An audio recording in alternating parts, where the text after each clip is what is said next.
ফরিদপুর শহরের লাবলু সড়কে ফরিদপুর জেলা প্রশাসন ও জাতীয় ভোক্তা অধিকার সংরক্ষণ অধিদপ্তর ফরিদপুরের উদ্যোগে এবং ফরিদপুর সদর উপজেলা পরিষদের সহায়তায় রমজান মাস উপলক্ষে ন্যায্য মূল্যের বাজার উদ্বোধন করা হয়েছে।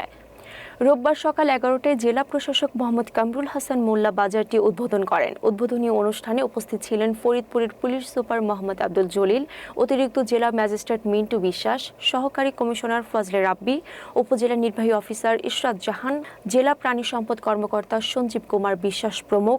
এই বাজারটি রমজান মাস জুড়ে সকাল 7টা থেকে দুপুর 12টা পর্যন্ত খোলা থাকবে।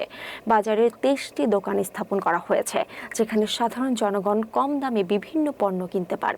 খাদ্য অধিদপ্তরের আয়োজনে এখানে প্রতি কেজি চাল 30 টাকা, আটা 24 টাকা, গরুর মাংস 680 টাকা, ব্রয়লার মুরগি 190 টাকা, ডিম 40 টাকা, ইলিশ মাছ 1250 টাকা, শিং মাছ 400 টাকা, টমেটো 20 টাকা, আলু 30 টাকা, পেঁয়াজ 40 টাকা সহ আরও নানা পণ্য কম দামে বিক্রি হচ্ছে।